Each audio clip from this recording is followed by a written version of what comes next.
Okay. 1 second. Yeah, no Feel a worries. sneeze coming. I can just feel it. I'm like, no, we gotta stop. Get it all out. Get it all out now, man. All day I haven't sneezed. That's crazy. What are the chances, eh? Okay, we got it out of the way now, hopefully. Is it quite cold there right Oh now? my It would God, be, dude, you have right? no Like, idea. You have you'd no be idea. up in your head in snow or something. No, not a lot of snow. Just cold though this year. This year it's been bitter, man. We got some cold, man. Like we're talking -20 stuff. It's cold, man. Oh yeah.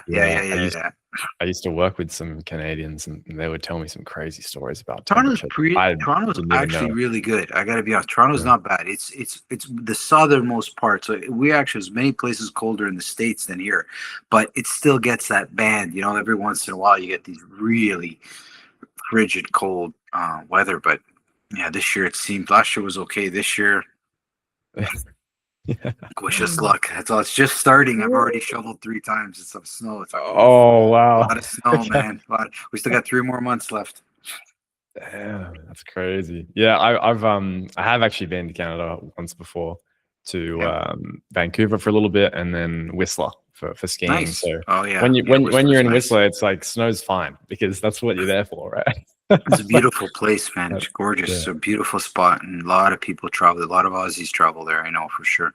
Oh yeah, we're like rabbits over there. It's beautiful. It's beautiful, man. It's nice. Good, man. Cool. Good. All righty. We're good to go. Mm-hmm. Fantastic. Mic's definitely on. Just check my microphone. Yeah. Okay. Cool.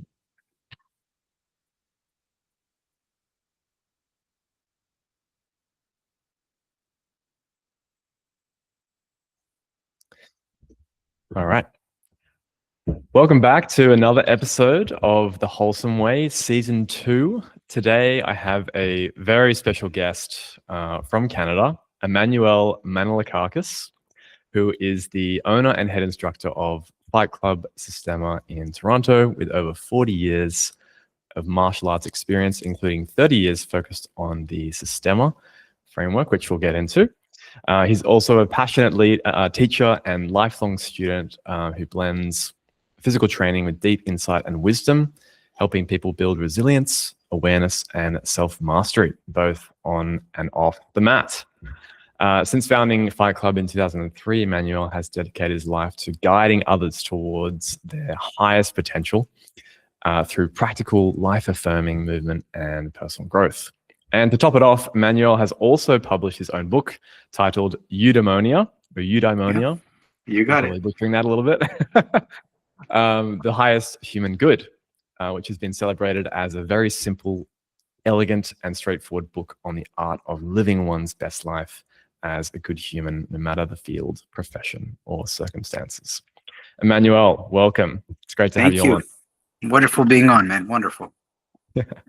I just wanted to say that title of your book, I love how beautiful that word is, and that I've never seen it before.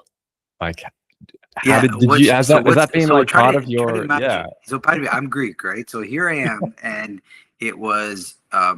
I've been meaning to write a book for a while. People would ask me about it, and as soon as the pandemic hit, and I had to move my martial art classes kind of outdoors, and stuff had to kind of change. I said, you know what? I got some time now, and I just started writing. Now, nobody, I'm not so skilled to say I'm going to write a book. I just started writing, and it kind of came together. And at first, it was a little bit more martial arty, and then it just became a lot more of my wisdom.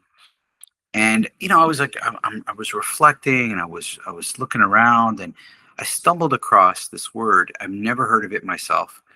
And it was like, oh, that's a cool word. But, if you read enough, you stumble across some interesting stuff. So not that it didn't surprise me or didn't impress me. I was like, oh, that's a really cool word. Aristotle had this idea of eudaimonia, highest human good. And then I started going deeper into it just because I'm Greek. And he said, Aristotle had this theory that a man's virtues are fully formed by the age of 51. Very specific, 51, like not 50, 55, no, 51. Well, I was 51 at the time when I was like, Okay, I said, this is, so it was, and then as I read, I was like, oh my God, this is what I'm doing. This is, I like, it's, well, I guess like most of the Greek stuff, we want to think we're so progressive in our society, but actually, those ancient Greeks had a lot of time to think about stuff, and even the stuff they wrote about is still profound today, remarkably profound. Um, and even as their conquerors later, the Romans, even as they, took this civilization over and progressed it, even their leaders were like, we like what the Greeks were doing. They kept it. They kept the language. They brought the teachers over. They really agreed with it. So I decided to title it my book, and then I made that book a bunch of my stories. So I didn't, other than Aristotle's original theory, I mean, other than that, it's basically my stories. But what was interesting was the age of 51, which was exactly my Mm, age. And I realized that's exactly what has changed about me over the years is my virtues are completely formed right now. What I like, what I understand, it's not based on just knowledge. I've had so much experience. And then I realized that's what's missing right now is that people are really busy collecting knowledge, which is wonderful. It's knowledge is who doesn't want to collect knowledge, but it goes nowhere if you don't put in that work to mm, take that little bit of knowledge and start cultivating it and having some life experience that validate it. Otherwise, you just take it as factually true, right? It's that old, what's that old saying that goes, knowledge is knowing that a tomato is a fruit, but wisdom is not putting it in a fruit salad. the fruit salad. Yeah, that's Right? it. Like that. It was really funny quote, but many times people take knowledge that they gain in martial arts about fighting or altercations. Man, until you have worked in that industry, whether as a bodyguard, as a doorman, close protection police officer, somewhere where you are encountering those things, you can see how drastically narrow-sighted a lot of that stuff is. You have to understand that it's hard for a police officer or a firefighter or a paramedic to ever tell you that any two situations are alike. They're really quite unique, all of them that they come to. Mm, All the fire calls, all the things, they have some similarities, but boy, their dynamics are quite different. And so knowledge is great, but there's no context without your life. Like, how does it apply to your life? Right? So the wisdom piece is where you take what you've read and in theory understand and try it, and then do that a lot, and then all of a sudden what it means is what it is to you, right? Um, mm, and I think a lot of people miss that piece when it comes. So collect knowledge, which is great, but there comes a point where you have more than enough. Like, guys, isn't it? Look, if we look now at the amount of information that's accessible to me and you right now, this is more than any government had 40 years ago. Forget like a government. Like when I was in university, I hand wrote my papers. I didn't have a computer. It was just at the cusp of it. They were accepting both. You could type it or handwrite it. And it was easier for me to write it. I still love writing. I love that act of writing. I mean, of course, I use my computer, but I still love that act of writing. It's really almost therapeutic. I also mm. find it goes into my brain a little bit better. So many cases, I'm writing stuff, and then I'll transfer it over to the keyboard. This is really important to consider that maybe we have too much, and just maybe that's what's causing a lot of stresses in people is that you're giving them so much information, but without doing it. It's like imagine if I was a teacher and I sat down with a bunch of kids and I told them about how we're going to play in the park, and I'm told all the games we're going to play. But after a while, they're like, okay, can we go play? Can we go play? Like you're just telling us about it. You just, oh, the joy you have on the swings and the teeter totter and the sandbox and the water. And they're like, can we go? It's just the anxiety that's caused because there's, for those of you that have dogs, just saying the word walk, but never taking the dog. Can you imagine? The dog would be like, come on, let's go. I think sometimes we collect all this wonderful knowledge, but then with no use of it. where are we going, right? So that might be the other side of it, and part of that in my book, and then I talked about Eudaimonia. That was part of it. Is like collect some knowledge, but then leave room to apply it, and be aware of the most valuable thing you can do now is actually apply it, and then it becomes yours. And then when it becomes yours, well, you always have it, right? Which is great. That is so true. And I've really experienced that in my life in the realm of, reading books, right? Hmm. There's this sort of not addiction, but this propulsion to read, read, read, read. And you love the act of reading and learning. And most people like that, I think, whether they're reading on a Kindle or whether they're reading on the computer or a Yeah. physical book, right? And you're reading that knowledge and you're regurgitating it. But after you've read the book, I don't know if I'm alone here, but when you finish reading that book and you want to influence something, but there's not like you couldn't pick anything because it's just so overwhelming. It's an overwhelm of information, and there's no process after the book where there's no practical. It's like going through a whole course and then like Yeah. not doing Where anything practical. Like, where does it go? Like, what's the point? What's the point? Right. yeah. So what I've been doing now is reading a book, and I'm happy. I call it my set point is taking one piece of knowledge that really, really stuck out for me and then actively practicing that in my life. There you go. That's the way you do it. It's just one thing. That's all you need. Yeah. But it's better. It's better. Yeah. It's one thing, but it's slow, which is anybody listening to this should understand that when somebody says something is slow, that means it's controlled. That means it's repeatable. That means that you're going to be able to remember it. Right? It's much like chewing your food slowly, much like sipping a drink slowly. You're actually appreciating the damn thing. And in martial arts, it's been like this for you. Of course, you want to go fast. Of course, but then it borders on entertainment. And one of my great longtime teachers said to us, he goes, guys, if you want to learn something, go slowly. If you don't, just go fast. And that's really it. Like people go through life fast, but they're not trying to learn anything. They're just getting by. Just and that is fine sometimes in life, but all of a sudden it becomes convenient.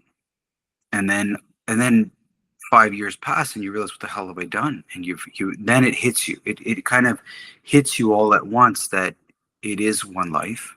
And it's very important, right? And without being so stoic about it, but it is important for us to remember that it is our life. And maybe rather than being good collectors of things, we should look at maybe what we're supposed to be doing in life. What should you be doing? I don't know, right? Like that's a deep question for people.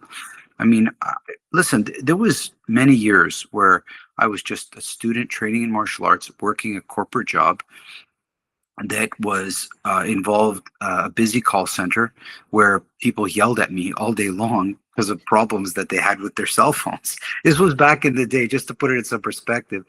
This was back in the day when cell phones just made calls. And when people would get their phones as a gift, Christmas or something like this, they would call in if there was a problem. And this is how far back it goes. People are like, well, I got my phone, I turned it on, and now I'm pressing the number, but I don't hear anything. Did you press send? And they're like, oh, we have to press send. Oh, this is the gimmick. Oh, you guys, you make us, we have to press an extra button. I go, it was so funny to me watch people struggle with simply, oh, I can't put the phone down. I have to press end. That was our problems at the time. Like, and people were yelling. So imagine a job where people yelled at you all day long for 10 years and had problems every day. You went to work and there was a problem every day. That was, and then, so the job was terrible in many regards. And it wasn't that, but it wasn't good. But going to martial art training was the place I worked on myself. If I had just turned around and gone home and just sat at home and watched TV, I would be a mess by now for sure. The stuff you do after work, so work sometimes is not the most satisfying thing we do. That's fine, but you still control all the other time. Make that very satisfying. Make that good for you, whatever it is you do, right? Um, it's good to be able to do those things. And martial arts is got so much learning and self-reflection and knowing yourself. It's got some deep aspects. Of course, you can compete. There's lots of martial art competitions if that's what you want, but it really does a lot of things well for people in a deeper level if they let it, if they want it, right? So I had that, and for the better part of 10 years, it was like what I looked forward to the most.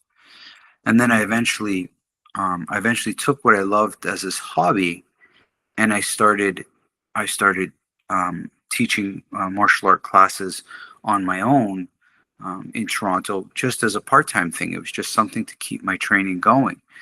And then that grew in a very quick period of time to become I had two jobs. I had the Fight Club, and then I had my work, and I eventually left the job I was at to run my school full time, and that was, almost 25 years ago now. But in Mm. between those two times, it wasn't just that. I had this, cool martial art club. People just kicking ass. It was awesome. And then, I was all comfortable. Everything was good. But then some of my students were coming and saying, I'm going home teaching my kids this stuff, and they're loving it. You should think about teaching kids. And I'm like, oh God, I can't do that. This is terrible. I go, teaching kids in the martial art world is kind of like a cash grab. I'll be honest with you. It's like that. That's how people see it, right? So I didn't want that. I hated it. But it 1 year turned into 2 years, and people kept telling me this stuff. I was like, okay, I'll start.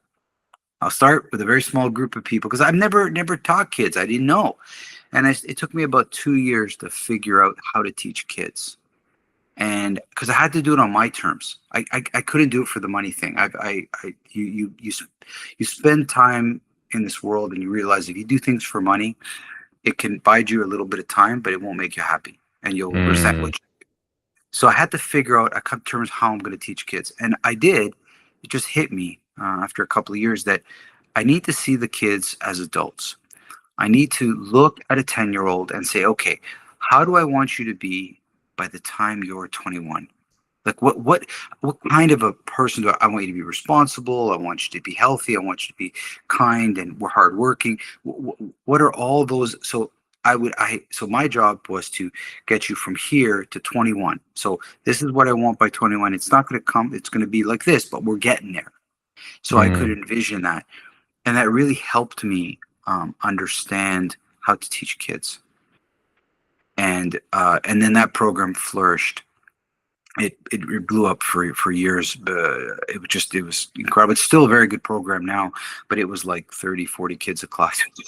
I had like 3, 4 teachers helping me. It was all the parents they were just, it was, and I mean, I'm sure on YouTube you'll find some footage of that stuff. That was pretty fun. And then shortly after that, I needed a new hobby now because I was, I'm doing a lot of martial arts, and I picked up archery.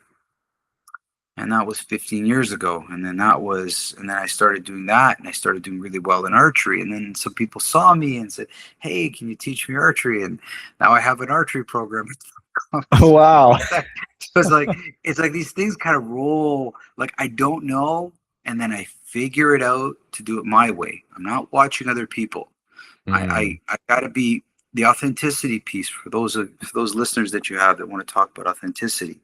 This is so special to me. So special. It's like it's not country music. It's Johnny Cash. Like it's his voice, right? It's important to remember. We all begin like saying, I want to play rock, I want to play jazz, or and then after a while, our voice has to come out of that thing. It can't. You don't do country right. Country is a genre. It's not the end. You do it has certain elements that make it that genre, and then your voice and your story and your songwriting are what build it, right? Well, that's what it's like for any things that you're going to teach. If you know yourself, it's very easy to be authentic, but you gotta spend time to know yourself. And who knows you? Another thing for your listeners that are listening: talk to your mother, talk to your father, talk to your grandparents. They know you. They know you before you knew you. What did you do naturally? What did you play with? How were you as a kid? That's what you did before anybody bothered you, before the world started to condition you. What did you do?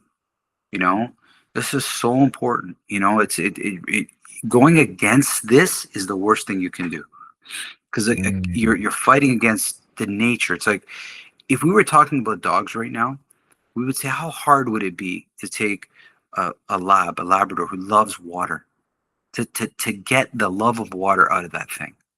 I'm not sure it's even possible.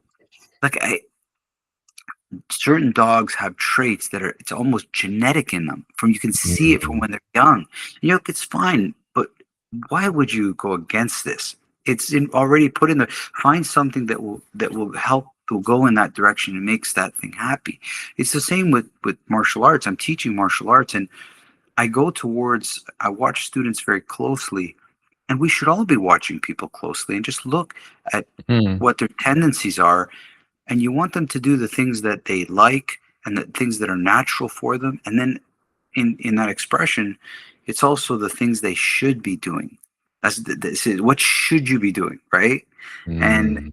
um, some very wise teachers once told me, you know, Manning, because I can do a lot of things, man. I'm just a hardworking dude, and I'm a happy person. So there's a lot of things I can do in my life. And they mentioned that exactly as I'm saying this to you. But they said, but boy, you should be teaching. And this is, and he goes, just never forget that.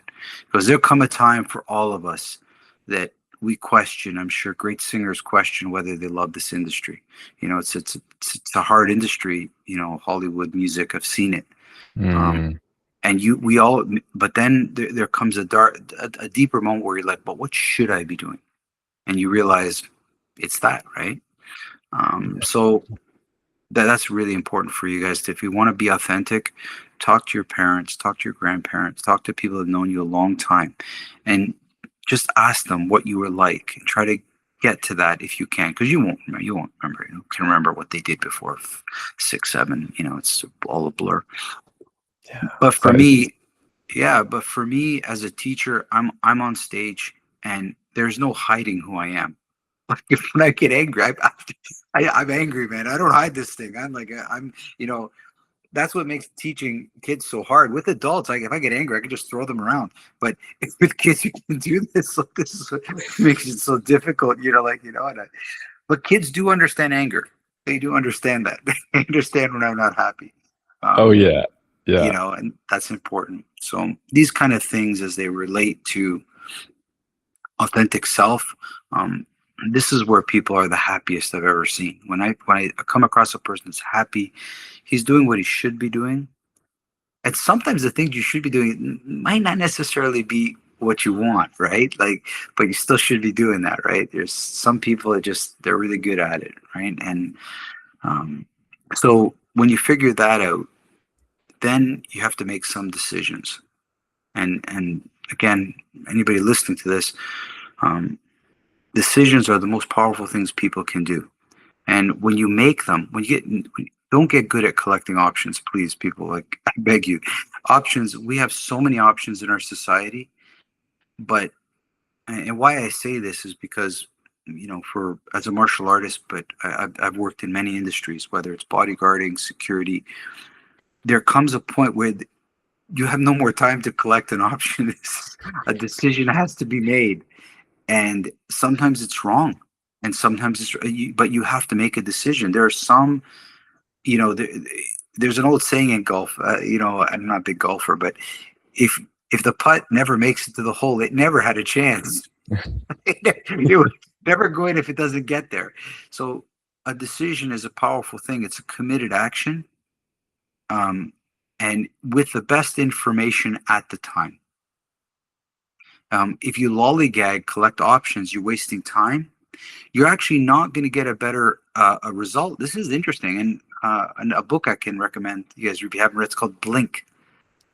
Blink Mm. is a wonderful book. I think Malcolm Gladwell wrote it. It was all about. It should be a martial art book, but it's not. But it's like he interviewed all people that have to make decisions in a blink, like poker players, paramedics, police officers, military, art collectors, gamblers, like, and the thing was, the longer the research was, the longer you gave somebody to make a decision, the worse it was. Mm. Straight out. Yeah. The art collector was his favorite. There, he had one where this art collector had to make a decision whether this was a masterpiece. This is a professional art collector that knows this painting, and he's like, he knew right away it wasn't, but he kept looking at it, and he spent millions. And anyway, it was a wonderful book about. But people think that if they get more time, they're going to make a better decision. It's not the case. So you get good at. So every once in a while, you get, if you practice that, and it's really easy. Go to a restaurant, open the menu, just do a quick scan. That's it. Point and shoot. Done. Yeah. Done. Right. Well, it's not blind. Like, like, no shrimp. Okay. Oh, that. There you go. Bang.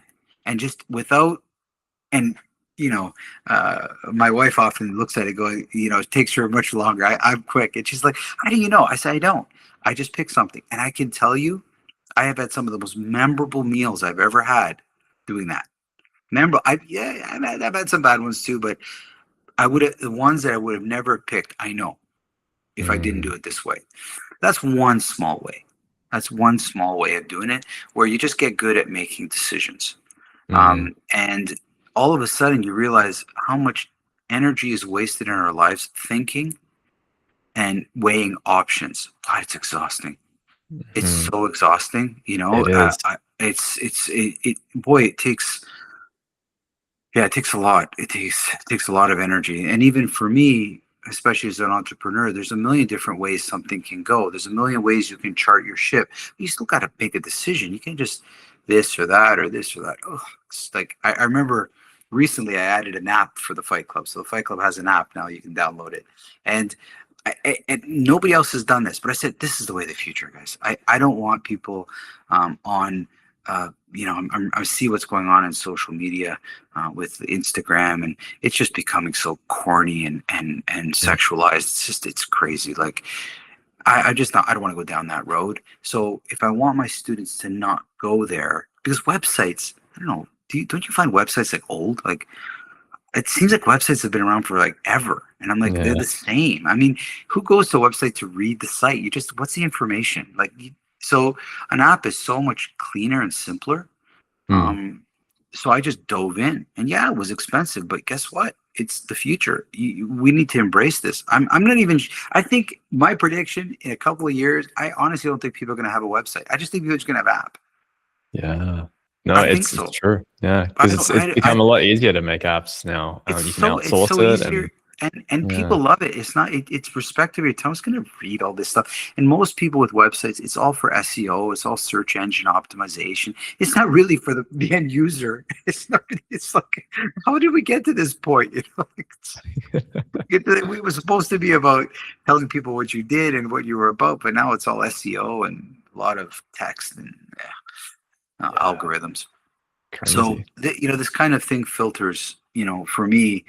Filters into like entrepreneurship, authenticity, martial arts, and if you do something long enough, how you see it has changed, and it's hard for maybe listeners to see that. But how long should I be punching and kicking people before I'm like, okay, that's enough? Like how much? I coached a couple of high-level basketball players. I'll leave it like that. We'll say at the highest level possible. And these guys have been bouncing a ball since they've been 5 years old. We go to practice since 5. Like they do it without thinking about it. And there's other things that interest them. And they come to me not to understand basketball, but to understand themselves. And then through that process, so it was, I won't say names, but there was one, again, basketball player, really huge man, African descent, massive. Like I with the picture beside each other, it's hilarious. Okay. He's 3 times my size. It's just a massive man. And I looked at him and I said, he had a worry and a problem with contact. Remember, he's a big man, but so's LeBron James. He's a big man. So 2 big men colliding is never a good thing when there's a hard floor underneath them. right? So think about that. For all of you that listeners now, jump as high as you can and then fall sideways on a hard floor and see how that feels, right? So Mm. and that's 3 times your weight falling, right? And there's no padding on them, nothing. So he had a fear of contact, and I have a good knowledge of this topic. And at one point, I looked at him. I said, he was such an attentive student. He was listening to me very attentively and soaking everything up. I said, man, how do this? You know how funny this looks that this huge man is listening to this little Greek guy talk about contact. And he looks at me. He goes, in my country, everybody's big. And he goes, but it's the little guys that have all the knowledge and the wisdom, and we listen to them. And I was like, I Mm. was very profound. I was like, Wow, yeah, interesting. I've never, he said it so eloquently and so kindly, where he realized that I had something to share and he was willing to listen. But yet, and this was a high level athlete, no business, um, uh, not no business listening, but he could have easily chalked up. But he was so interested in this concept of using a martial art as to better them, because contact is contact, whether it's through a fight or whether it's in football. I played rugby in university. Mm. Many transfers over of like, maybe you're not fighting to pin a guy, but you're fighting to get the ball to score a try, or there's elements of martial arts in a lot of contact sports. Well, it awakens the same instincts, right? It awakens Even exact same. on the soccer pitch, like I play soccer, football, Yeah, yeah. for the UK people, but it's the same instinct, the same feeling that you get. It's survival, and Hmm. in some moments you actually get so worked up that it almost feels like a fight to the death. Can You know, be. Yeah, you're turning on those same ancestral yeah. buttons, right? Competition is like that. Yeah, It's great. It's great. contact So is contact. Yeah. contact is contact. Whether it's a hockey player, and I tell people, I go, it's funny. Some martial artists get so upset with contact, like somebody punches you and stuff. I said, but if you're a hockey player or rugby player, like I was, right? I didn't play hockey and I live in Canada, but I played rugby. A tackle is like, you don't give any thought to a tackle. It's a stop of forward progression, and you Mm. pass the ball off. It's like soccer. Like tackles you, the play goes on. You don't get too emotionally invested unless it was a dirty move of some sort. But generally, a check in hockey happens all the time. Mm. Get over it. Yeah. Like you're not going to enjoy football if you hate being tackled. I mean, in rugby, people smashed into me. Good, clean tackles, hard tackles. Boom, hit the ground. I patted the guy in the back, good job, and away we went to the play. But martial arts, you touch them and they get so easily offended. I said, but this is martial arts, like Fight Club. You missed that? Like it was so being able to separate yourself from these ideas of what it means, right? Like, uh, you know, you often see knife displayed in martial art settings, and I'm very comfortable with a knife. And it's not because I was a martial artist. I worked as a butcher for years at a grocery store. So I had to deal with really sharp knives. I mean, these knives were razor sharp. They're made for meat, fish, and they were sharpened every day professionally. So they were sharp, and I used them all the time. And I felt very comfortable with this tool in my hand. But I wasn't thinking of killing somebody. I hate to break it to you. A surgeon is probably the most skilled with an edge blade that you will ever come across. In one swoop, he can cut tissues that are millimeters thick. Mm. Okay, so they're very good, right? And so, if you really want to understand knife fighting, you need to first be comfortable with this tool. So that means take a culinary arts course about butchering meat, not to be ghoulish about it, but you got to hold the damn thing in your hand and know what to do with it, How to right? handle it. Yeah. The worst person is the guy who's never held it. It's like, how would all the listeners feel about, hey, how do you feel getting into a car with somebody who's never driven before, or just Not watched the first video, or just taken a one not very lesson? safe. Exactly, but that's what these situations are. It's not the weapon; it's the person who's not comfortable with it. A proper person who knows what they're doing with that weapon wouldn't. He won't be like this. You can tell a professional when they work with it. You can see it. So there's another question about comfort, the level of comfort. Comfort comes when you're doing it the way you should be doing it, in the manner with which you should be doing it, right? Just like, so these things are really powerful when it comes to understanding high level of mastery. So who are people watching? Unfortunately, social media has a lot of amateurs on there, amateur intermediate level people, and they're showing what an amateur intermediate level person does. Okay. And when I was in high school, I worked at my local high school gym. We had one in my high school, and it's just the basic weights. And then I went to university, York University specifically, up in Toronto. And it just so happened to be the same year that the Olympics was on. And this university just so happened to be the university that was housing all the great athletes that were going to go into the track. So Ben Johnson, that would be the one, the 100-meter sprinter, right? So here I am. I get thrust from a high school gym, which is hokey would be a good word. Okay, well, hokey would be like underestimating. It was really, basic stuff. And then I'm thrust into the track and field center at York University, which is a massive, has a track. The whole, anything in the Olympic sports that's on the track is there. And who's training? All of Canada's, or most of Canada's, elite Olympic athletes. And there I am. I have access to this gym because I was a varsity athlete, so I had access to this facility. Nobody else could. It wasn't open to anybody else. And I watched professionals training, and I was like, I have never seen this in my life. And I still, to this day, it was the single thing that has shaped me the most, is that anybody listening, please go watch any elite athlete, gymnast, swimmer. Go, just watch, and you will see they are not doing what everyone else is doing. The amount of detail, the amount of patience, the amount of coaching that is around them. I used to work out for a couple hours.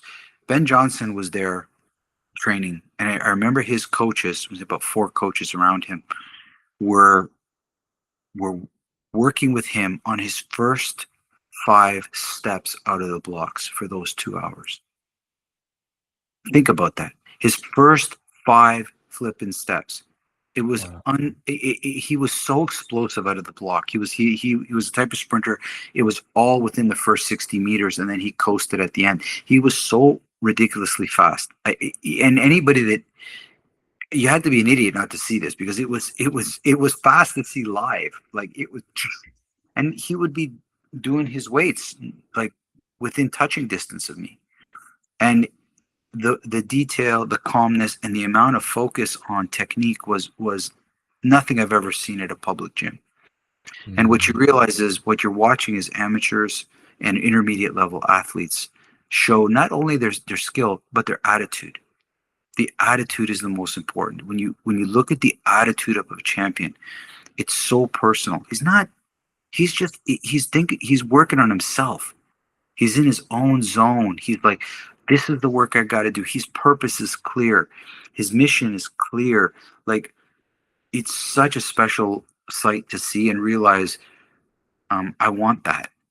And it doesn't mean to beat another person. It's like, I'm fine with people beating me and stuff. I have no problem. But I want to know that if I leave the pitch, or if I leave the field, or if I leave the tournament, that I left my best self on there. Not perfect. Nobody's can be perfect. No athlete can be perfect. But that you did your best. And then if that was good enough, great. And if not, it wasn't. There's no glory in saying you beat somebody. There is incredible glory saying I worked hard to achieve this, and everybody saw it, and you're appreciated for it. That's really special. It's only media that makes it a marketing thing of emotions, right? Because they can sell emotions, but the internal work that a lot of these athletes are doing, and how personal the work is to them, what it means to them, is so special, right? So that shaped me a lot, and I realized I'm going to stop using amateur hour and stop training in those ways. You don't have to be a pro, but you can have the attitude of a pro. You can say, I'm going to work with details. I'm going to get myself around the best coaches. I'm going to get myself around the best facilities that I can. And you just got to pick those sports. Like archery is an incredible sport. I just last weekend, I shot with probably Canada's premier compound archers. That's the division I'm in. And about 4 people that were so talented. They were all top level archers. I was definitely the weakest in the room. And I sat there and I was like, I'm able to talk to them. I'm able to ask them about equipment. I'm able to, so pick a sport or an activity where the stars are accessible. There's many. Pick something that you could just walk up to them and ask them, right? So I really like those things. And in martial arts, as teachers, the high level teachers can sometimes be elusive, but they're not untouchable. You can talk to them if you approach them properly, with a proper question, not something silly, but with a proper question. They'll tell you. They're happy to share, right, information. So martial arts has been great that way for me in terms of letting me know or having access to great teachers and role models. I'm sure it's hard maybe with soccer or football, like you say. Yeah, a little bit fun. If those English people, it must be harder because the elite athletes are right up there. But man, that's not the only sport. There's other ones, right? But being able to be accessible is really key, right? So, Emmanuel, I'd love to ask, your perspective a little bit in more detail about the relationship between knowing yourself internally and how that expresses itself physically. Because, we've talked a lot about, martial arts, and people think that, that's fighting. It's very physical. It's all emotional, angry, but really it's not. And I've learned you've that watched, if you watch my videos, I'm smiling and laughing. Listen, definitely, because sorry, just one thing I wanted to say, because I used to do taekwondo as a kid, and I loved it, but it was very surface level. I was not young enough to understand the inner workings of how martial arts can be used to harness something more than just hitting someone or hitting being physically fit. So I'd love to get your 2 cents on the relationship between just translating for people how why knowing yourself and having knowledge and being able to apply it with wisdom helps so much in building your healthiest form, and that it doesn't have to be that complex. So great question. Martial arts, certain aspects of martial arts will elicit fear. It is obviously, so fighting is, and if you're not afraid, you're lying to people. When somebody really wants to kick your ass, and you might even deserve it, who knows? It brings a lot of fear. And so, maybe we train in martial arts technically, punches, kicks, certain like taekwondo, we have different styles and blah blah blah. And it's really silly, some of the nuances. A punch is a punch, a kick is a kick. At the end of the day, if it's an emotional component. So we train technically, but we fight from emotions. So emotions, well, that's yours. That's nothing to do with martial arts. What makes you angry? What makes you sad? Where does it come from? Where does all this stuff, like Muhammad Ali, he studied boxing because somebody stole his bike, and when he found the guy, he wanted to beat his ass. Well, that was his real purpose why he started. When I was younger, I was bullied, and I get to high school and I'm like, Jesus, I'm not a big dude. I'm like 5'8", 180 pounds, which is huge. I'm like, I better learn how to fight a little just in case I need it. That is the original purpose, but that's long gone, right? Because once you overcome fears, not you're not fearful, but once you understand how to deal with them, because all fear is the same.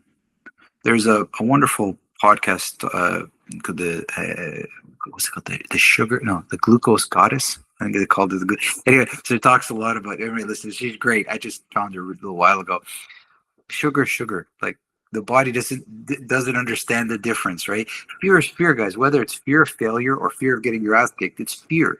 It translates everything. Whether you're gonna say a public speech, the fear of failure, the fear of success knows no difference. It's fear, period, straight out. So martial arts puts you in a place and scares you, and you have to overcome that. And by overcoming it, there's great power there. You not get rid of it, but you overcome it. You overcome that power. So so you can go technically, like, and I'm sure you in soccer practice, you practice soccer technically in practice, but come the game, the whole plan went to shit. It's like all of a sudden, it's like you now have to adapt. You have to figure out, solve the problem on the fly. I don't think I've ever played one game in rugby where everything the coach, like what we planned, went as according. Everything was messy. Things happened, some good, some bad, and that's game and that's life, right? But too many people, about the saddest thing I come across as a martial artist is watching somebody who's trained in martial arts for 10, 15, 20 years, and is still scared of stuff. And that's no good. I mean, courage is not the absence of fear. It's actions in the face of fear. It's being able to still be scared, but go ahead and do it because it needed to be done, right? Some things that are just, yes, you will take damage. There's no doubt. But what you see in front of you, you cannot rest without not seeing, right? Like there's certain things that are so wrong in life, like watching an older person being assaulted on a subway. You can't. You're sitting there as a good person, not doing anything. I mean, yes, the person that might be deranged and you might get hurt, but you feel that just going home and doing nothing, it's very hard to sleep at night. Because you could have done something, but you didn't, right? So we have to know. So part of training teaches us what matters and how to look at those uncomfortable moments and understand that we don't want to get good at practice. We want to get good at the game. We want to get good at the game. And you can't get good at the game in practice. Practice is just, it's not even a make believe, right? It can teach you elements, but to learn this, you got to get in there. So listeners can listen to these podcasts and they learn so much information, but then you got to get in there.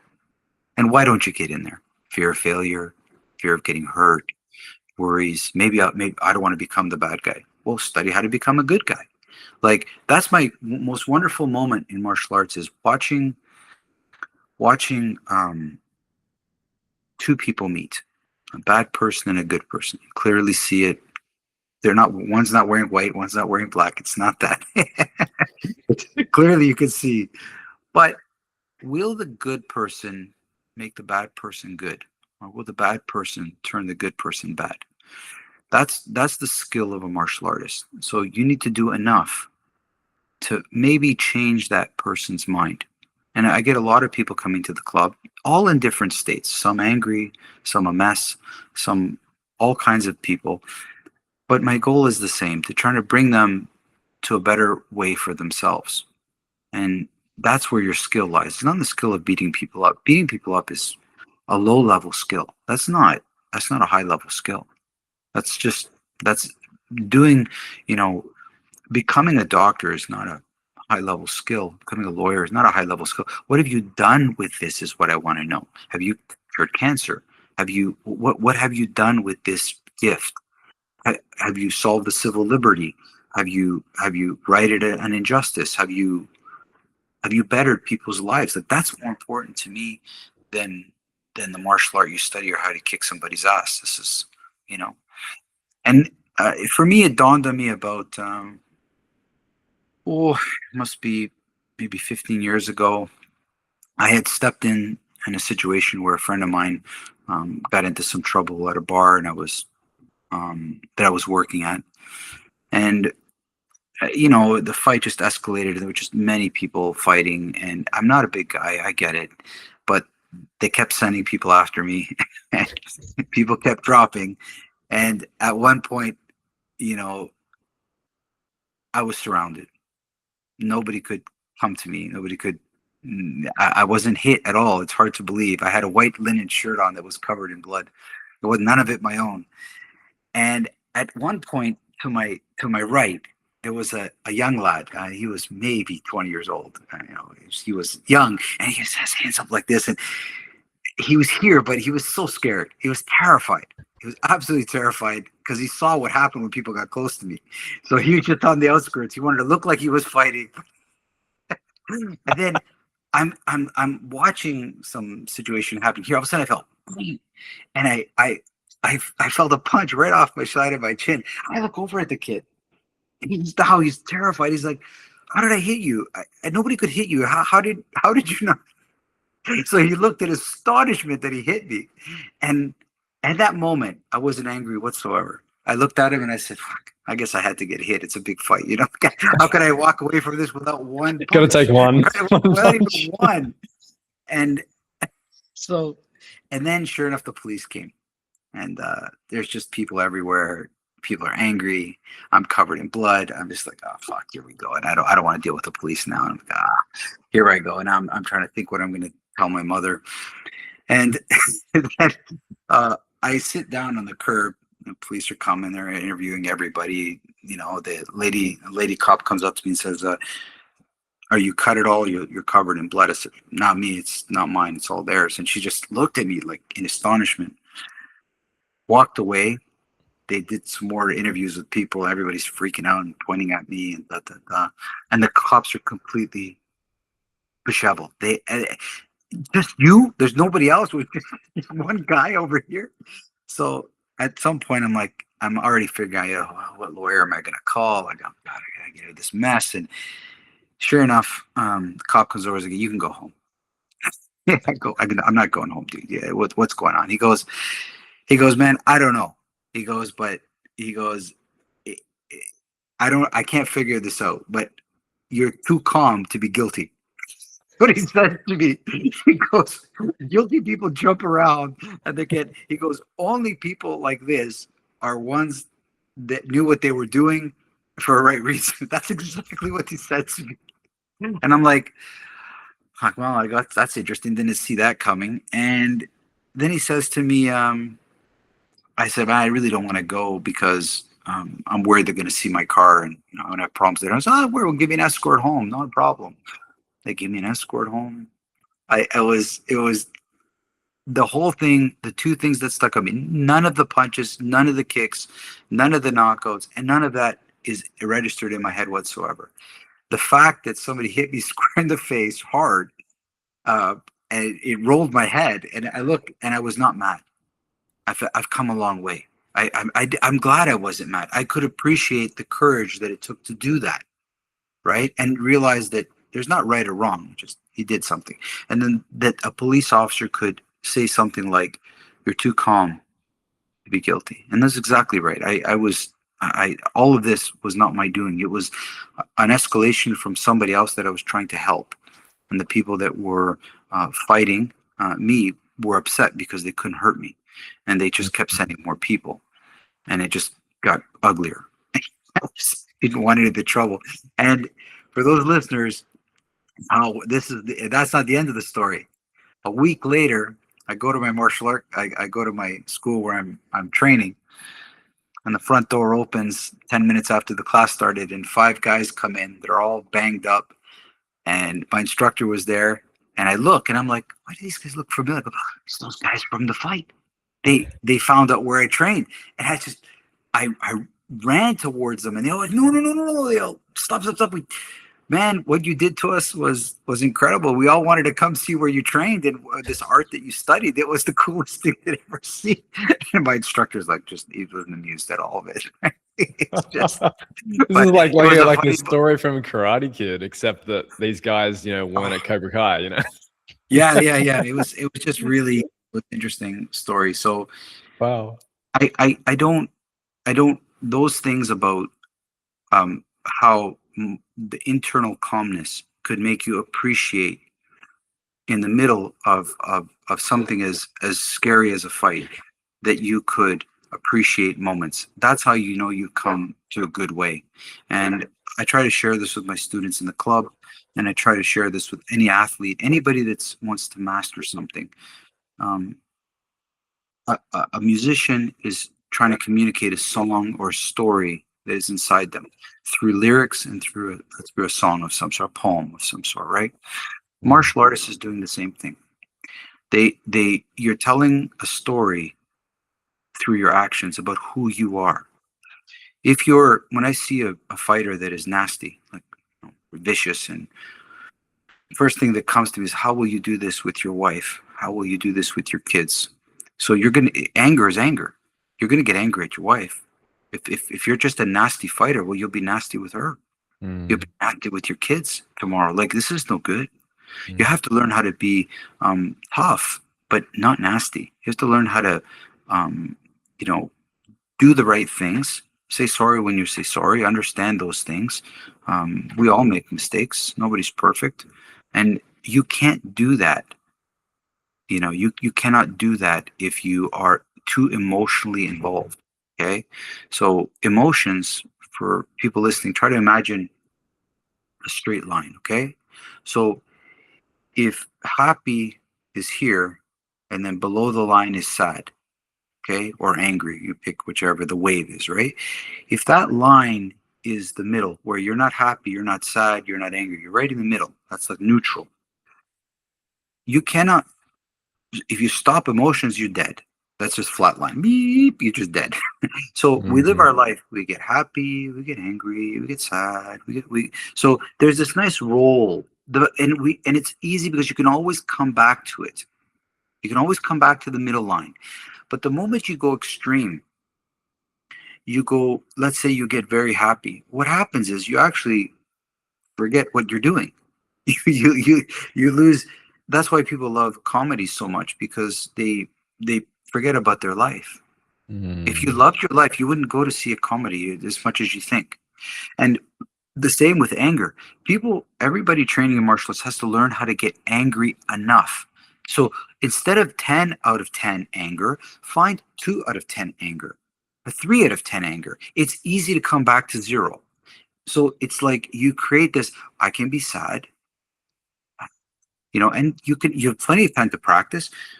This year I've gone to enough funerals in my time. You can see sadness, and you understand that of course you're going to be sad for somebody, but they lived their life.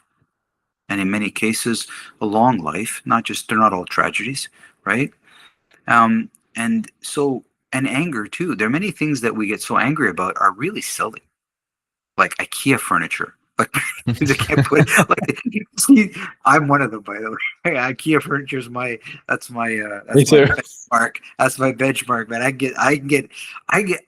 I've had IKEA furniture get me angrier than a fight. Like, I'm telling you. And you know how I know?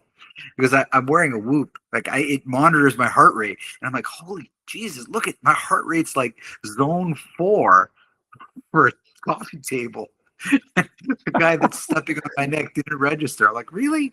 Like, it's just kind of funny. So, and a really interesting example too. A different one. I'll kind of see if I don't have anything other than just my necklace that I'm wearing. But if you imagine this necklace representing something, if I love something, I want to pull it towards me, right? But when I let go, it goes away. You see? And if there's something I hate and I push it away from me, as soon as I let go, it comes back right to me. Now, that analogy is not mine. That's from some Buddhist teachings that I've heard that are profound. I think I saw that on that Shaolin master. Yeah. I think I can't remember where I saw, but it would not surprise me. They're beautifully said, because so it says, leave things. Don't bug them. Like, if you're angry, just leave it. But what people do is they feed it. You feed it. There was a Seinfeld episode that watched.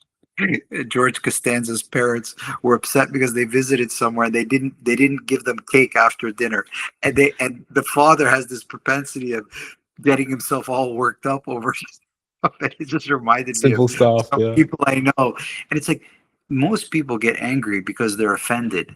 They gave it this whole life, like when I got punched, I wasn't offended. I just right away said, this is a fight. This happens in a fight. Get over it and move on. I think we all need a cold dose of that, of understanding that. So not to get too sidetracked, if you look at your emotions, joy, happiness, anger, these are emotions that are found in tennis, golf, archery. Like, and a professional makes those things. Doesn't Not every tennis player is John McEnroe. Like that he was extreme. He was quite extreme athlete. Most that for me, this gentle curve allows me to be angry, be sad, be happy. And last year in an archery competition I was in, big archery competition. It was all these people. It was a very serious one. It was a national competition, and as we started, somebody knocked an arrow and then it fell out of their bow and it bounced on the ground. So everybody, it's quiet, right? Everybody loaded an arrow. We're all and it, ding, ding, ding, ding, ding, ding, and that's not a good sound. Nobody likes hearing an arrow hit the ground, right? It's not a target, it's a ground. It just fell out. It happens. But usually a judge will tell you either to stop or continue. Like generally you leave it, right? Well, the judge was quite comedian. He was like, goes maybe a little bit further next time. This guy, ha ha ha. Well, that every archer, the next arrow after that was shit. Everybody shot 9s and 8s. It was terrible. You could look down the scorecard because for a moment, the joke brought us off our focus. And it's okay. It happens. He wasn't malicious about it, but it just showed you how even too much joy in the wrong time is no good. You need, so emotions, whether it's happy or sad, are really important to understand their effects on us. And it's quite easy as an athlete because certain teams will piss you off and you can see the effect, and certain teams are different, right? Yeah, it's the dosage, right? Like I remember hearing you, and someone told me a quote: "Everything is poison. It's just the dosage." Right. And 100%. I heard you say something about in a previous podcast about politicians in America and how we had some fantastic politicians, and the ones that were really, really popular and really, really great and did really great things, they were able to harness comedy in a way that was just enough to make them respected and popular. Yeah. And be a great president, because you can't be serious all the time, right? You got to have this balance. Yeah, so it's interesting. Humor is an interesting, back in the day when there were kings and stuff, which is like now, ha ha ha. Anyway, King Trump. When we look at it, the court gesture, the Joker, he had to find a way of telling the king what was really going on in his kingdom in a joking way. But if he didn't do it the right way, it had to be hidden. Yeah, you kill him. Yeah, so and in many cases, comedians in our society do that.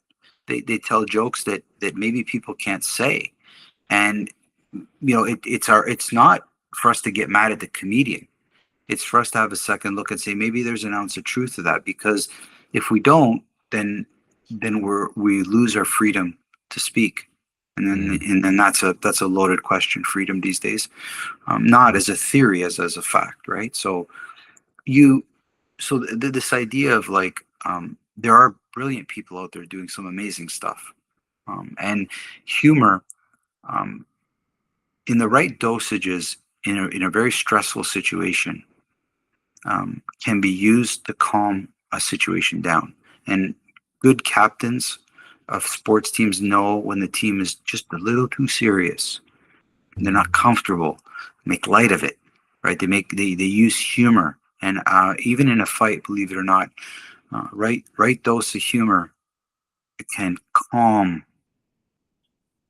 the waters a little bit, so people don't do anything stupid, because it's when people do stupid things that things that shouldn't be done, that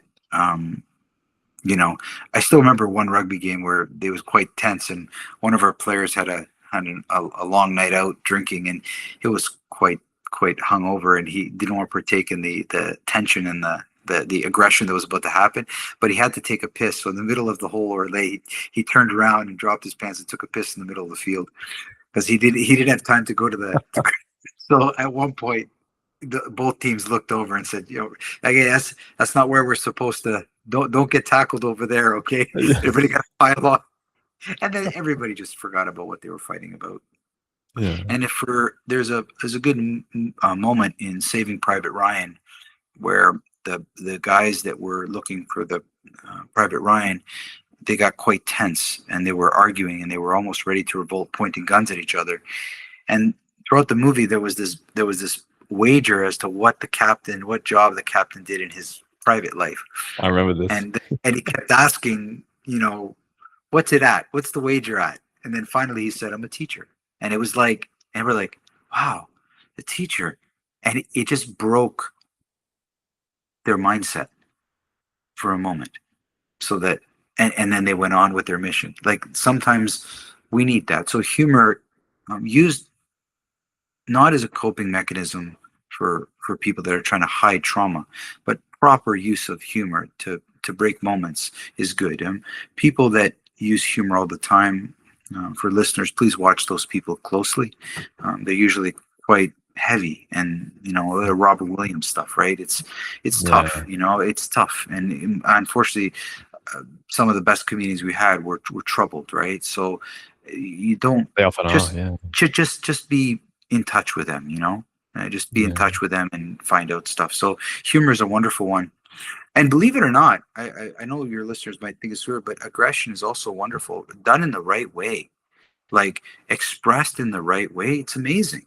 Like who doesn't da, da, da, da, da, da, da, da. Everybody saw Rocky, and they're like, everybody wants to go hit a bag. Like I'm not thinking of knockout. Something about the physical expression. The Greeks for years have been smashing plates, and it feels great. For anyone who hasn't done it, man, when you're just like fed up, like breaking something, it feels awesome, man. Now that it can be expensive, but it still feels good. Yeah. So, done in the right way. This reminds me of what you say about your Fight Club is that the importance of having fun. Yes. Because that's how we learn. Like if it's not fun. Why would you do anything if it's not fun? Think about that. Yeah. Like, nobody's gonna do anything that's not fun. Yeah, now, otherwise you're below the line, right? Like the whole. And also, you can't access. I've never been an athlete. Like watch those guys in the Olympics that doing the 100-meter sprints, or the bodybuilders doing the big weights that are about to lift. Everybody's trying to calm down. The situation is so intense, so serious. You don't need to be more serious. No paramedic is showing up more serious. No cops come in, paramedics come in, they meet the energy, and they need to meet it where it's at, and then they go down. They don't go up. The ones that go up, it never has a good ending. Never has a good ending. So this is where the intermediate level athlete thinks they know. But when you look at a professional, they're not doing that. They're not doing that because they have much more wisdom. The intermediate athlete has a lot of knowledge, but the senior athlete, the experienced athlete, has the wisdom of it, and you just have to watch what they do, watch what they say, watch how they interact, right? People that are really tough, they don't fight for no reason. They look for good reasons. Those are the old warriors, the ones, they weren't angry at the person in front of them. They loved the people behind them. That's the most important thing. It's like, maybe if me and you were to fight, maybe we have more in common than the people behind us, to be honest with you. But we're thinking about the ones we love behind us, which is old times. You have to go into combat. You didn't do this. You did it because if your country fell, you're in big trouble. So you did it for those reasons. So, but to prepare for war, you have a team. You have to build each other. You're not injuring each other. You're trying to build each other. So you hit, you punch, you throw each other down in martial arts to make the person stronger. You're supposed to be there to encourage them to get up, give them enough that they can handle, not belittle them or make them an enemy of some sort, right? They're a person, right? Like you, Mm. if you want to get, if you want to grow, build your community. That was not just mine. That was the Spartan mentality. Their strength was not in each individual person. It was in the group, collective group, protecting the man beside them. This is powerful. And so be part of a good group. Make Mm. sure you're giving back to it. The Fight Club community is just such a great group. Great fun. It's the most wonderful people I've ever met. Students that I've had for 15, 20 years, almost from the very beginning, many of them. And they were just wonderful people.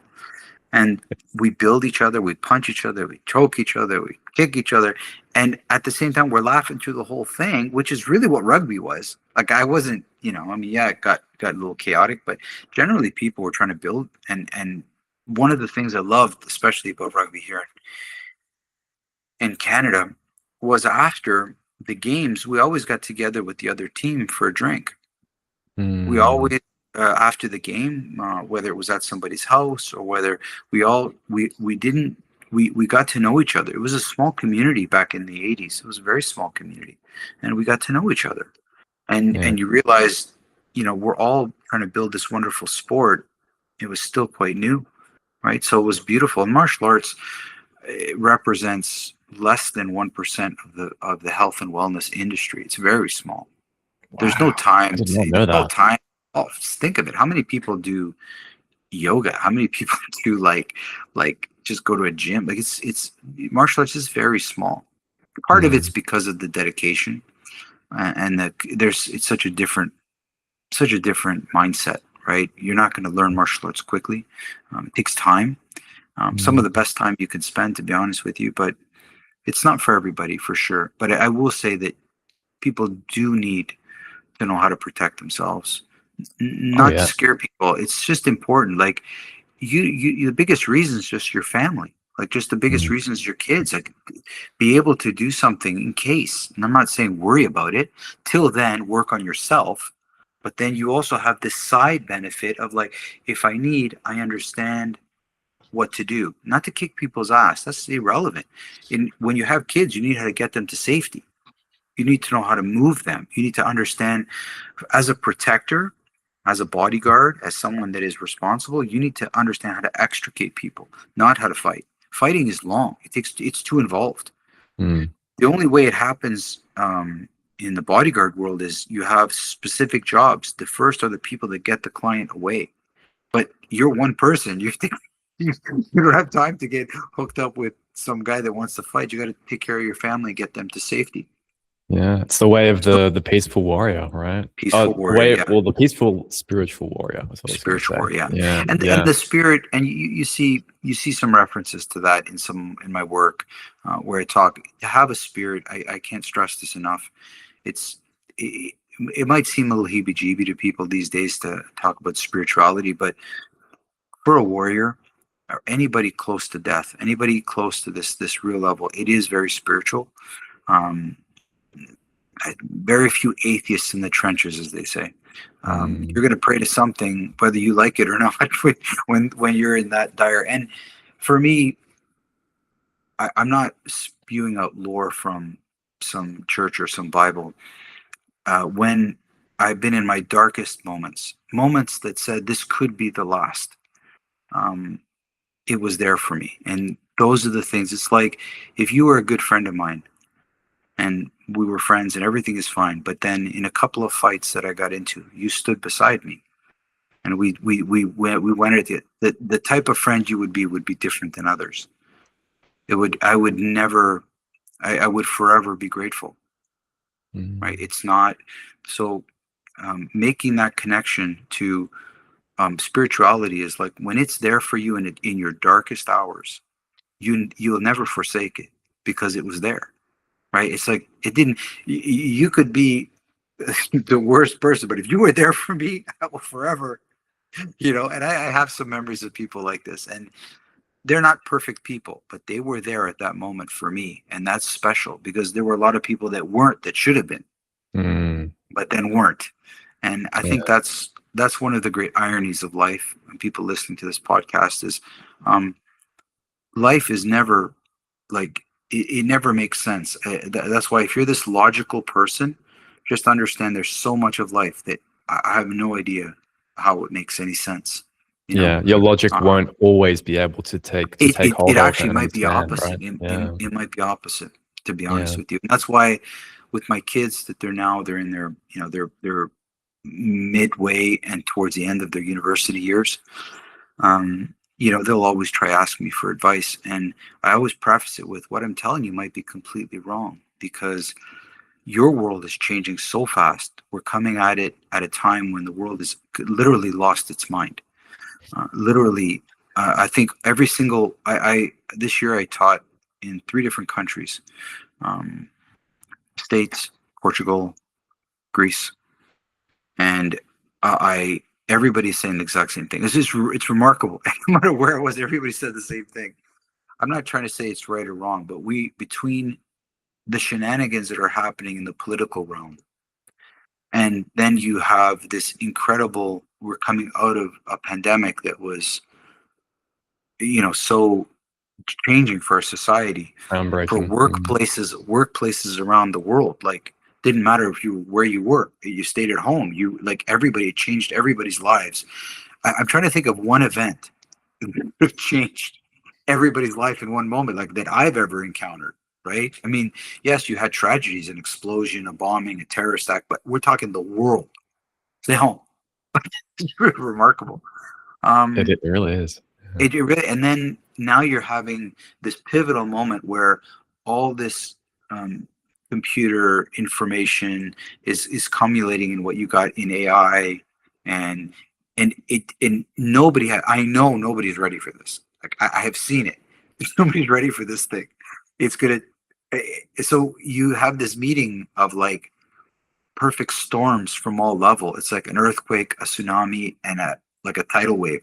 Like so for all the young kids, the courage that they're going to need, the mental, the mental strength that they're going to need is going to be much more than I needed.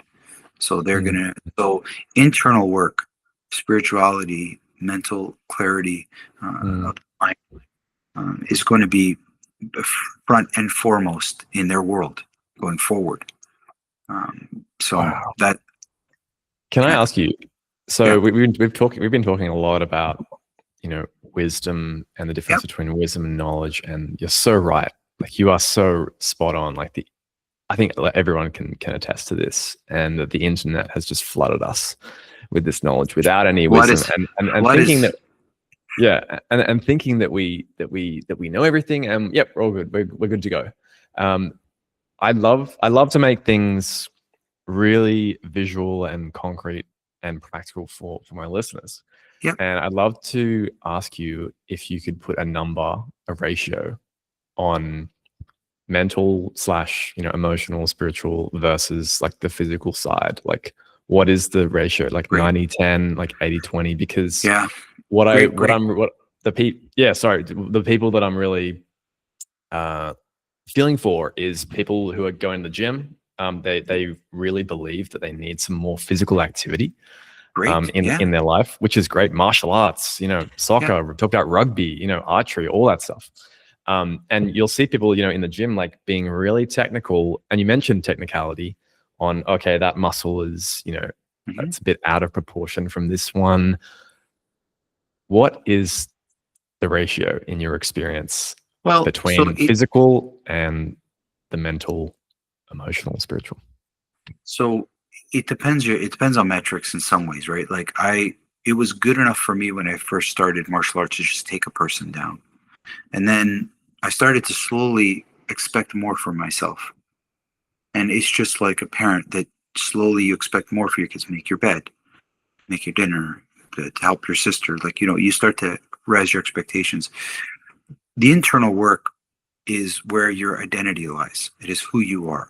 Okay. So we're not talking about borrowing ourselves. We're talking about finding ourselves. And the thing is, we change. The same man I was at 40 was not the same man at 50, and it's not the one that's getting close to 60.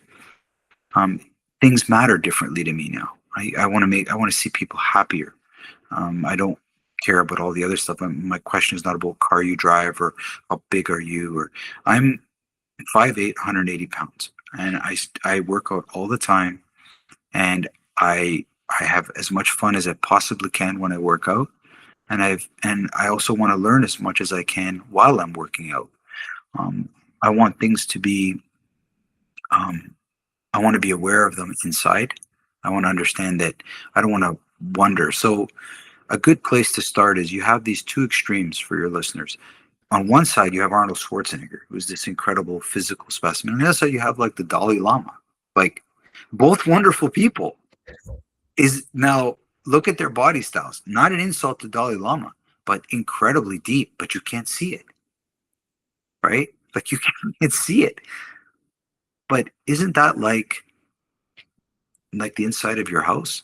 Like who comes into your house? People that you love and trust, your friends. They will see it. You invite them into your house. So this is your special room. Take care of this. Make it special. Have some cake ready for people when they come over. Like I'm just saying, I have the internal work is the most important work that we can do.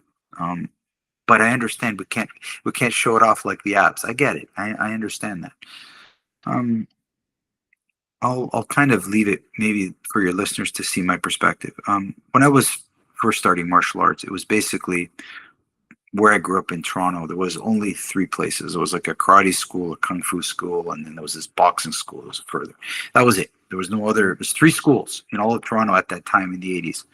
I loved the karate, but certain elements were missing for me. I was young, 15 years old. I wanted to, really get into there. So I did some boxing, and I really enjoyed boxing as an art, not necessarily the other side of it.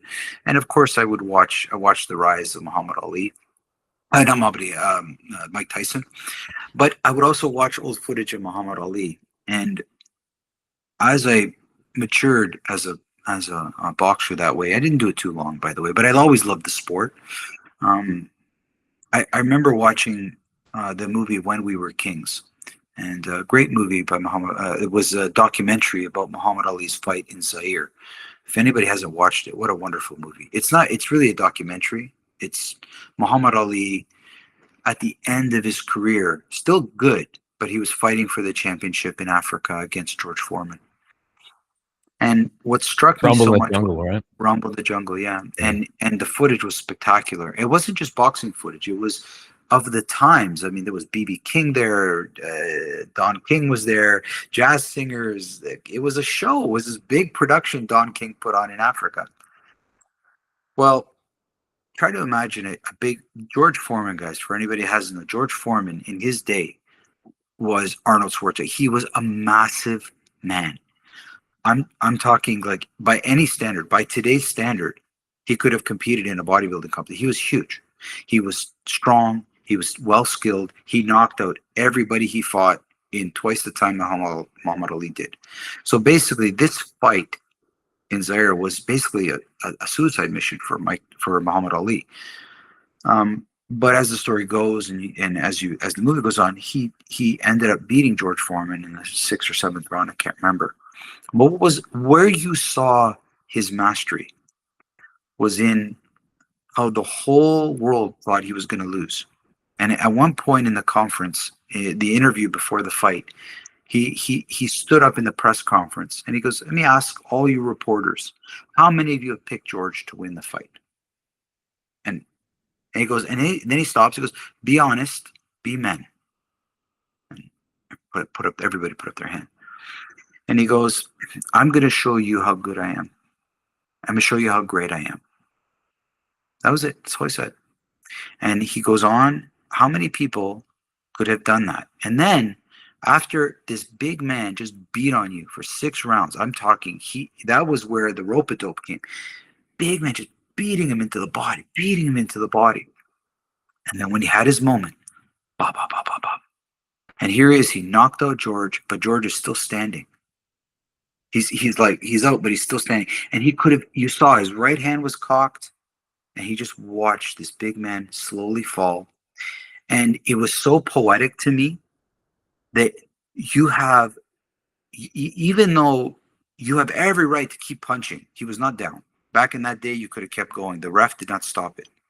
But he wanted everybody to watch how this big man was knocked out, not by a bunch of silly punches, by my artistry.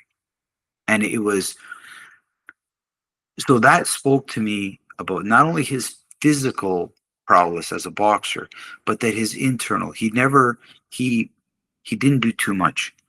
His greatness was in his measure, just enough. It was, so I want all the listeners to please train. We need to move more. There's no doubt. Find something you love and do it. Dance, yoga, lifting weights, cycling, running. As long as you love it, go do it. But then say to yourself, that's only one half of me. The other half is inside me. Who am I? Does running really serve me? Does it make me humble? Does it calm me down? Does it take away my stress? Right? Like, it should fix you. It should make you flexible. It should calm you down. It should take away of your anger. It should do all that stuff. Right? Where it goes wrong is when it doesn't do that. You do boxing and you start punching a bag, and then you go home and you're just looking for somebody to punch. You've practiced punching.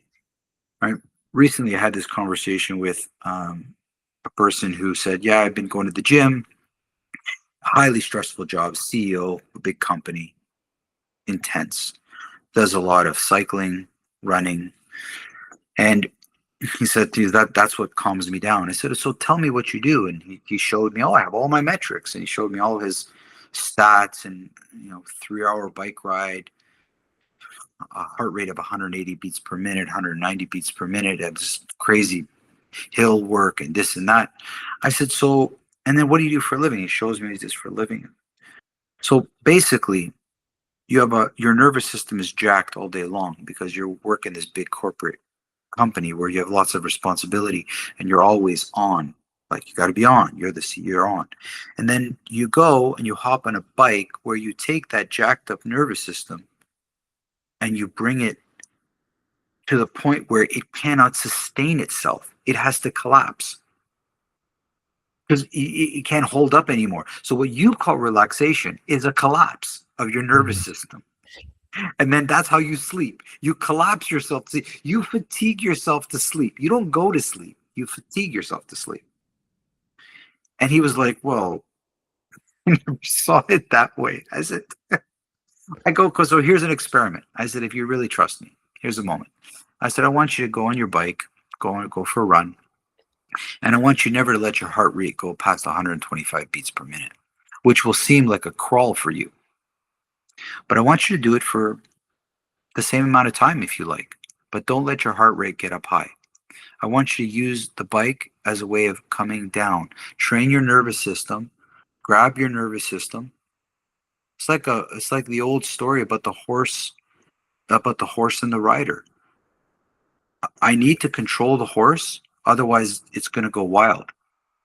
But when the direction is straight, I let it go. Like, your nervous system is like a wild horse. It does great things, but you got to bring it under some control. So grab your nervous system, bring it down, right? And then try to see if you can slide into sleep, not collapse into sleep. Changed his whole life. He's never looked back. He doesn't do anything more than that right now. I asked him, are you training for the Tour de France? He goes, no. Are you there? So there's no big race. there's no that. So the purpose is strictly to relax and to be active. Well, don't go past this. And all of a sudden it just changed. And now, happy, healthy, calmer, like his nervous system is saying, thank you, my God, I'm so exhausted. Like, rest. Any athlete over the age of 40 years old, boy, you better consider rest. Rest is one of the most important things for any athlete over 40, for all athletes, period, but after 40 especially. You need to recover really good, right? So yeah, active recovery, it's huge. I was talking to a prospect, just having a chat on my coaching, and she was saying that the only time that I'm finding myself resting is sleep. when I go to bed. Well, if he can And get to sleep, it's great. If he it can, can, if he yeah. can, yeah, What you're talking about is active recovery, right? 100%. That's a different thing, and that can be very, very simple. It can be just sitting there in nature and just letting your thoughts process for a Yeah, bit. yeah. Not being distracted by anything. Or just think about what you're doing. Just say, hey, I wonder. So why am I running? Why am I cycling? Why am I doing martial arts? What's it? And this all came out naturally as I wrote my book. It really Mm, did, because it's like I'm writing this book, and I'm like, well, it's forcing. Why do I teach kids? Why did I do archery? Why the hell did I pick? I mean, I don't need to beat anybody up now. So why am I doing martial arts? I'm doing it because for me, right? I'm doing it for those things. Um, and you make it personal. So you said this ratio of like I I I see a real propensity for people to be very sedimentary, and the cell phones haven't helped with all that stuff. But I will tell you, move. People should move. Make sure you have movement every day, at least 30 minutes of some sort. And please don't do things you don't like. If you don't want to run, please don't fucking run. Sorry, don't mhm. run. Just I can't. Why would you do something? Would you put on a song you didn't like? If I didn't like death metal, why would I put death metal on my radio? If Great you don't, analogy. Yeah. why are you running if you don't like to run? I used to love running until it was bad for my knees, and then I stopped. But I loved it because it was meditative. For me, it was just I was working in a stressful office, and just being out into nature so do things that you love. You love to swim, go swimming.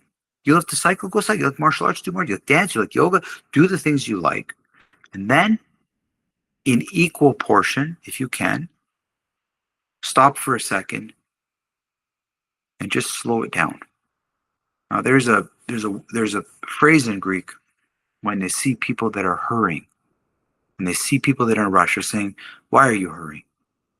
The only thing that's gonna happen is you're hurrying your life. So you want to die? Is that like so?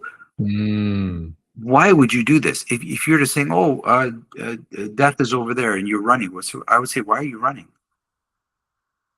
Take take a slow walk. Why are you running? So this thing of speeding up, it's connected with multitasking, and it's connecting with productivity that is connected to work. And I mm, understand why a manager in a company wants to get the most out of you. I do understand. I'm not an idiot. I understand that. But I also need everybody to understand that you have your life, and you want to enjoy it and savor it. I wouldn't. I don't want to. I don't want to rush. New Year's is around the corner. I don't want to rush New Year's in. I want to enjoy it and have it. Let it come in. Let it happen. Let New Year's happen. You don't just have to be there, right? So in this world of ever having to do stuff, sometimes it's just nice to just let things happen. yeah. Just let One it of the happen. biggest Like, biggest words that I've been integrating into my life is the word surrender. yeah, You can be clear on what you want. Doesn't matter what it is, physically, mentally, emotionally, but surrendering and mm, not being obsessive over how it happens, mm, just let it come and take it intentionally with peace and 100%. fun. Yeah. Yeah. Well, Yeah. yeah. And then you realize so much of worrying is wondering if you're planning, if this happens, is that it's strategy when you just let it go.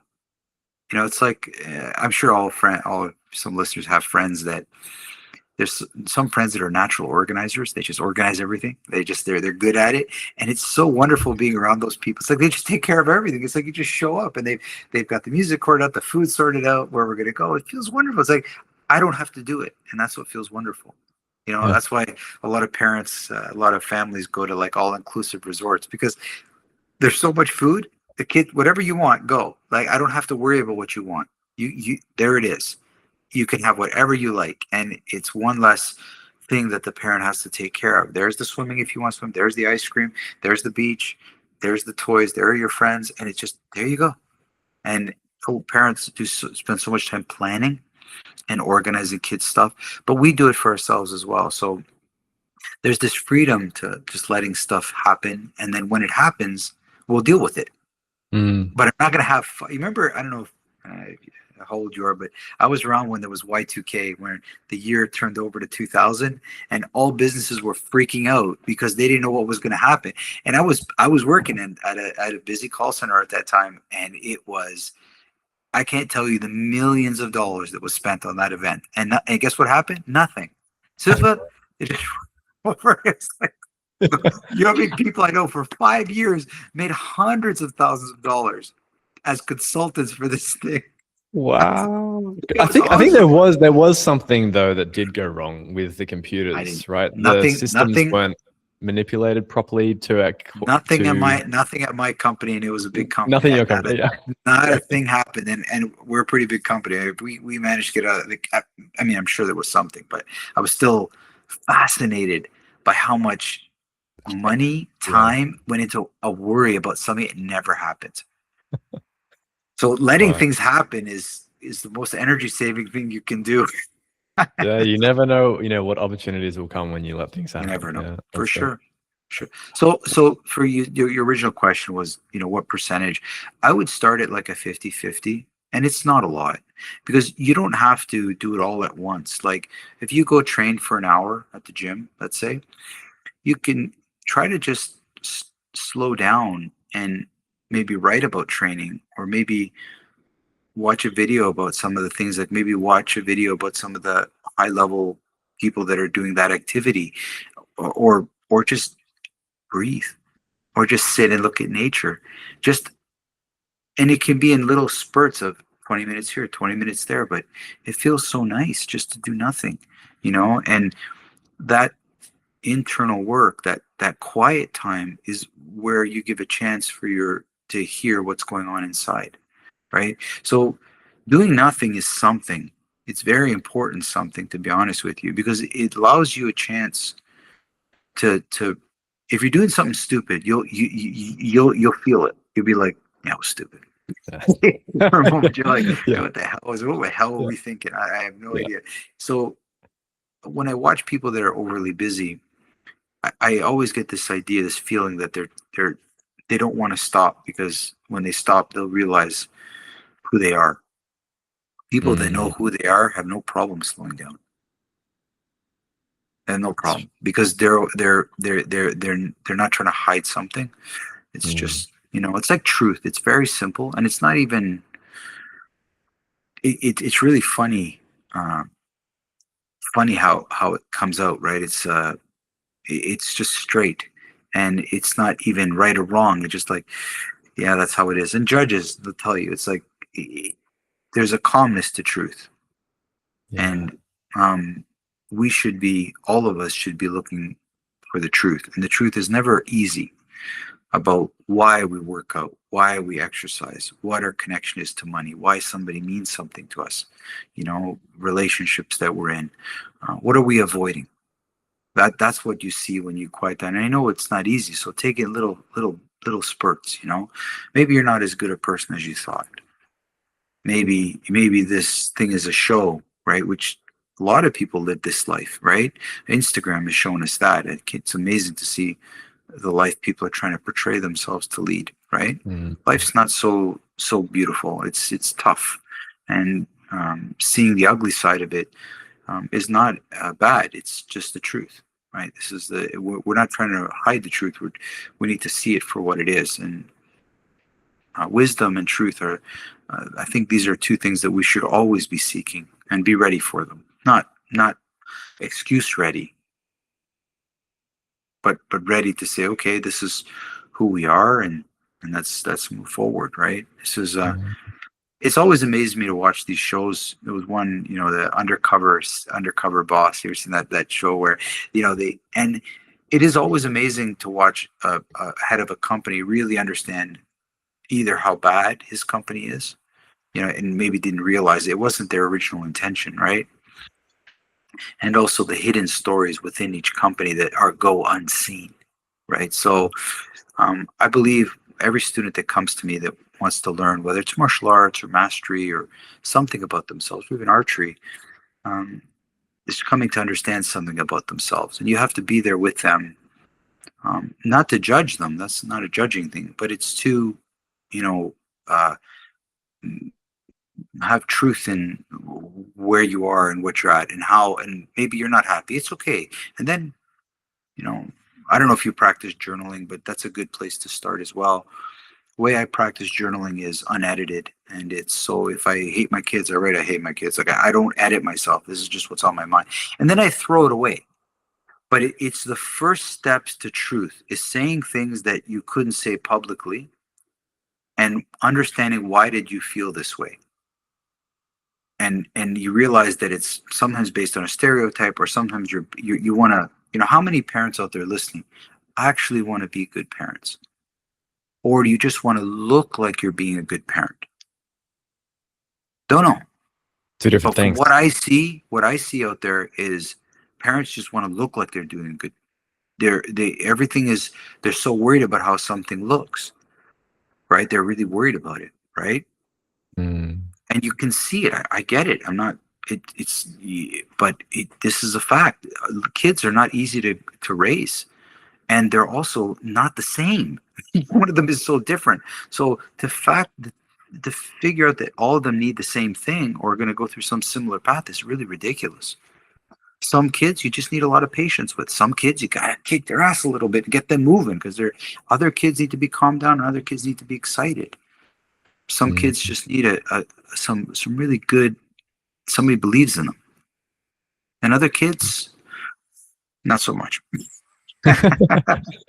Beautifully We're all said, just big Emmanuel. kids, right? We're all just big kids, right? So That's it. We're all just big kids, and we can't forget that as well. Can't forget no, the no, creativity and fun in the world. Yeah, beautifully for said. sure. Yeah, this has been Great. fantastic, Emmanuel.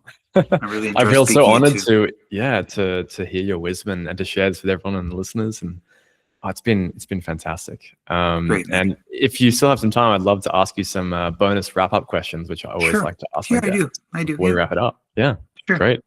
Go ahead. We're all human, and I love to ask this question because it cracks a few laughs, a few smiles.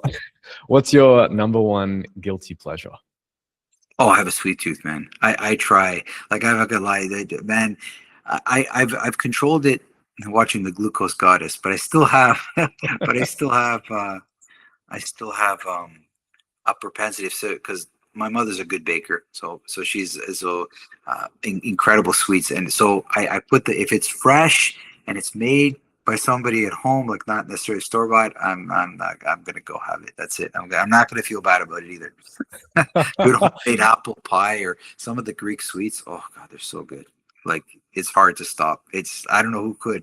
It's really Yeah, hard. So that's one of mine. love it. What's one book that changed your life? Oh, there's a lot. The Blink was a good one. Thinking in Bets by Annie Duke, a great book. Um, I'm reading one now called On Freedom. Uh, in if Timothy Schneider, I believe I'm probably butchering the name of it too, but the book's called On Freedom. Excellent, spectacular book on concept of freedom. Profound. Annie Duke's book on thinking in bets is wow, making decisions when you don't have all the cards from a card player about life. Mm, Profound.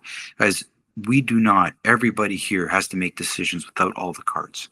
And her explanation of how she goes through poker to become a world champ, where I can't stress enough that book's been really, really good. There's many more. Blink has been another one. There's just so many. Creative, or Be Creative by oh, now I can't remember all the authors. You put me in the spot. You asked me for one. I'm going. Um, there's so so funny. many. There's so many, but those ones are a good place to start. Fantastic. I'm not even Uh, finished the On Freedom. The On Freedom one, I'm not finished yet. I'm not halfway through it. It's already pretty profound. So that's my latest one. Fantastic.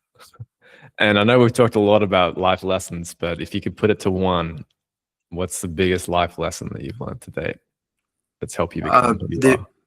patience, patience, dedication. Really, I patience. Um, they talk a lot about it in martial arts, but I see people have very little patience these days. It takes things take the time that they take, and in the society of go go go, rush rush rush, now now now, people are missing out on some of the most profound things that come in life when you're patient.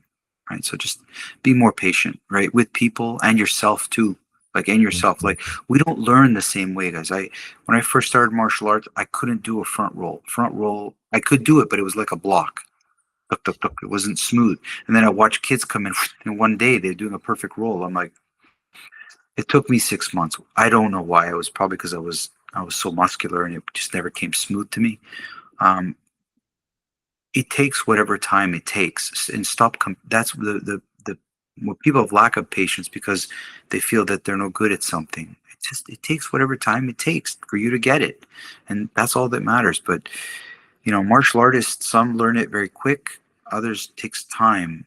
I can't say one is better than the other, but I think in this day and age, the more patience you can muster, and then not just endure it but love it. Like, all the great people will say, if you lose a pound a month, it's probably never going to come off. It's never going to come back, sir. It's never going to come back. If you lose, so this propensity for fast results, but they always come back. It never solves it. Slow patience will make permanent changes, and then you can really grow with incredible momentum in life. But if you're always wanting go, go, go and fast results, it doesn't yield the same results. Majority of things I've got in my life, I've been with an immense amount of patience, and if people are listening and they can apply even a little bit, you'd be surprised how many benefits there are to you in those moments. So profound. Thank you. Yeah, I think we can all do with a bit of patience. Definitely. Please, especially if you have kids. Yeah. That's it. Greatest gift of all. And where can people reach out to you and follow you on your journey?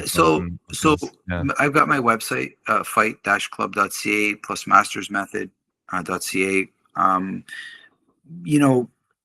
I'm on social media, so people can reach me in those categories as well. I'm really accessible. I'm on LinkedIn as well. I mean, you can find me if you put in my name. I'm usually pretty good at responding to people. I get a lot of really good people from around the world asking me questions. I'm always happy to help, guys. I'm always happy to help people. As long as they're willing to do the work, I'm here. So I have some knowledge, I have some wisdom. There's no point taking it to the grave with me. So if I can share it and it helps people, that's the best. And you can order the book on Amazon. It's pretty easy to get. So I've made it as simple as possible for people to get. So if you just type in my name or Eudaimonia, you'll find my book. And I always appreciate anybody reaching out. It's a simple book. And just recently, a teacher from a high school ordered 5 copies and wanted it in the 5 classes that they have. And it was crazy. They said it's such a simple book and it talks to teenage kids really well, and because I went back to my life, and one of the kids within a week of reading the book reached out to me on social media, said, "I read your book. I just can't tell you how much I really enjoyed it." I was like, really? So it's quite a simple, but it's also says some of the stories that I haven't shared before and about my life, so that people see I've gone through a lot, and I've learned from a lot, and I've made many things my teachers, not just people, but things my teachers. And if everybody can do that in their life, you realize that you can self-teach yourself pretty much anything if you're willing to pay attention to the lessons that are being taught to you, but you're not learning. That's it. Attention, right? Being aware. Attention. Yeah. Yes. It's happening. Your life is happening. So be attentive. Yeah. Oh, incredible. You're such an inspiration, Emmanuel. And I look forward to getting to know you even more. Please do. Yeah, I'm around. I'm around. And I'm gonna get a copy of that book because please do.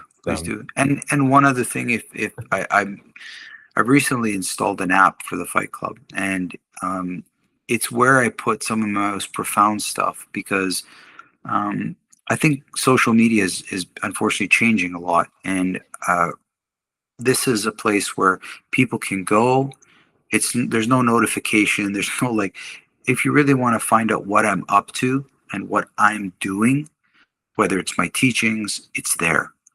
And you can go, and I'm not hiding it. It's all there. But I want it to be self-directed, not flashing in your face. Like when you're ready, I'm there. And so it's just simple. It's FightClub Systema. It's on Android or Google. Just download it. You don't have to be an active student at FightClub. Everything is there. You can just sign up. Takes 2 seconds, and all my articles, all my videos, all the stuff is there that you can makes it accessible. Wow, so much generosity. Thank you Yeah, so much. well, it's like I said, there's no point taking it to the grave. You might as well share it with Yeah, people. I love that. It's such a good value and virtue. Yeah, appreciate you. Well, Thank you so much. I'm gonna put all those links in the Thank you. episode. So everyone listening today, you can reach out to Emmanuel and Fight Club and get a copy of the book if you're Great. interested. And Yeah. yeah, well, it's been a fantastic, truly wholesome, even more wholesome, conversation than. Thank you. Yeah, it's been a pleasure to meet you, Emmanuel, and It's been wonderful talking to you and your listeners for sure. yeah, looking forward to having you on again and speaking very soon. Anytime. Yeah, anytime. Yeah. Any topics that you feel like I can talk about, it'd be great. Yeah, I'm just gonna stop the recording there because we are good to go.